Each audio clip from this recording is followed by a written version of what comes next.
Hi friends, എല്ലാവർക്കും പുതിയ വീഡിയോയിലേക്ക് സ്വാഗതം. ഇന്ന് കാണിക്കുന്നത് നല്ല മണവും നല്ല ടേസ്റ്റി ആയിട്ടുള്ള പനീർ ബിരിയാണി എങ്ങനെ തയ്യാറാക്കാമെന്നാണ്. നമുക്ക് വീഡിയോയിലോട്ട് പോകാം. ആദ്യം നമുക്ക് വേണ്ടത് കൈമ അരി. ഞാൻ കൈമ അരിയാണ് യൂസ് ചെയ്യുന്നത്. അത് ഞാൻ കഴുകി മാറ്റി വെച്ചിട്ടുണ്ട്. അരി വേകുന്ന വെള്ളത്തിലേക്ക് ഞാൻ ബേ ലീഫ്, അതായത് വഴനയില, പട്ട, ഗ്രാമ്പു, ഏലക്ക, കുരുമുളക് ഇതെല്ലാം ആ വെള്ളത്തിലോട്ട് ചേർത്തിട്ടുണ്ട്.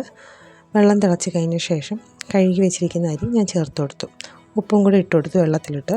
ഞാൻ 3 കപ്പ് അരിയാണ് എടുത്തിരിക്കുന്നത്. അപ്പോൾ അതനുസരിച്ചുള്ള ചേരുവകളും മസാലകളും ഒക്കെയാണ് ഞാനിവിടെ ചേർക്കുന്നത്. അരി വേകുന്ന സമയത്ത് നമുക്ക് പനീർ ഫ്രൈ ചെയ്യാൻ തയ്യാറാക്കാം. ഞാൻ 200 ഗ്രാം പനീറാണ് എടുത്തിരിക്കുന്നത്. അതിലേക്ക് 1/2 ടീസ്പൂൺ മഞ്ഞൾപ്പൊടി, 2 ടീസ്പൂൺ മല്ലിപ്പൊടി, 1 ടീസ്പൂൺ മുളക് പൊടി, 1/2 ടീസ്പൂൺ ഗരം മസാലപ്പൊടി, ആവശ്യത്തിന് ഉപ്പ്, ഇതെല്ലാം കൂടെ ചേർത്ത് നന്നായിട്ട് മിക്സ് ചെയ്ത് വെക്കണം. കുറഞ്ഞത് ഒരു അരമണിക്കൂറെങ്കിലും മാരിനേറ്റ് ചെയ്ത് വെക്കണം. ഒരു 2 മണിക്കൂറെങ്കിലും മാരിനേറ്റ് ചെയ്ത് വെച്ചാൽ ആ മസാലയൊക്കെ നന്നായിട്ട് പനീറിൽ പിടിക്കും. ഇനി നമുക്ക് കുറച്ച് എണ്ണയും കുറച്ച് നെയ്യും കൂടെ ഒഴിച്ച് ചീനിച്ചട്ടിയിലേക്ക് പനീർ ഫ്രൈ ചെയ്തെടുക്കാം. ഒരു 2 മിനിറ്റ് മതിയാവും. ഒരു സൈഡ് വേകാൻ ഫ്രൈ ചെയ്തെടുക്കാൻ ഒരു 2 മിനിറ്റ് മതിയാവും. മീഡിയം ഫ്ലെയിമിൽ വേണം വെക്കേണ്ട. അത് 2 വശവും തിരിച്ചിട്ടിട്ട് ഫ്രൈ ചെയ്ത് മാറ്റി വയ്ക്കാം. അരി വെന്ത് കഴിഞ്ഞ ശേഷം ഞാൻ തണുക്കാൻ വേണ്ടിയിട്ട് മാറ്റി വെച്ചിട്ടുണ്ട്. ഒരു ബേസിനിലോട്ടിട്ട് അത് തണുക്കാൻ വേണ്ടി മാറ്റി വെച്ചിട്ടുണ്ട്. ഇനി പനീർ ഫ്രൈ ചെയ്ത എണ്ണയിലോട്ട് കുറച്ച് കിസ്മിസും കാഷ്യൂനട്ടും കൂടെ വറുത്ത് മാറ്റി വയ്ക്കാം.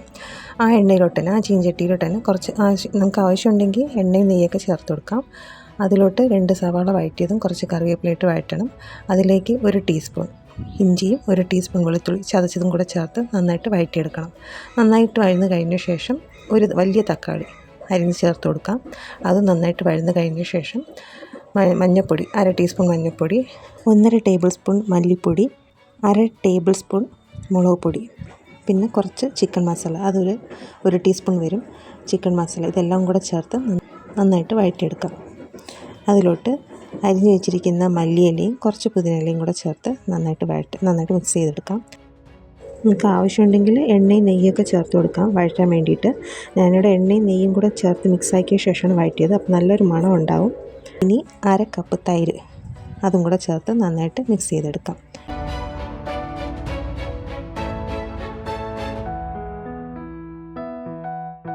ഇനി അതിലേക്ക് നമുക്ക് ആവശ്യത്തിന് ഉപ്പിട്ട് കൊടുക്കാം.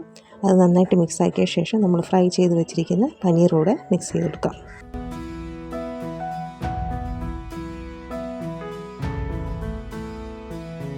ലോ ഫ്ലെയിമിൽ 2-3 മിനിറ്റ് ഒന്ന് ചൂടാവട്ടെ.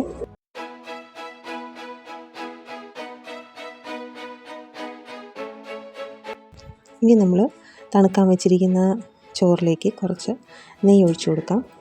അതിലേക്ക് പനീർ ഗ്രേവിയും കൂടെ ചേർത്ത് ഈ റൈസും ഗ്രേവിയുമായിട്ട് നന്നായിട്ട് മിക്സ് ചെയ്തെടുക്കണം. അരി നമ്മൾ വേവിക്കുമ്പോൾ ഇടയ്ക്കിടയ്ക്ക് ചെക്ക് ചെയ്ത് നോക്കണം. കുഴഞ്ഞു പോകാതെ വേണം നോക്കേണ്ടത്. നന്നായിട്ട് മിക്സ് ചെയ്തെടുത്തിട്ടുണ്ട്. അതിലേക്ക് അരിഞ്ഞ് വെച്ചിരിക്കുന്ന മല്ലിയിലയും പുതിനയിലയും കൂടെ ഇട്ട് കൊടുക്കാം. പിന്നെ വറുത്ത് വെച്ചിരിക്കുന്ന കിസ്മിസും കാഷ്യൂനട്ടും കൂടെ ഇട്ട് കൊടുക്കാം.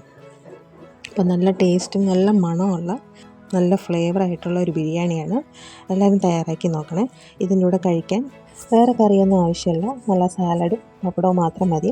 അപ്പോൾ എല്ലാവരും തയ്യാറാക്കി നോക്കണേ. വീഡിയോ ഇഷ്ടപ്പെട്ടാൽ ലൈക്കും ഷെയറും സബ്സ്ക്രൈബും കൂടി ഒന്ന് ചെയ്തേക്കണേ. Bye friends, take care.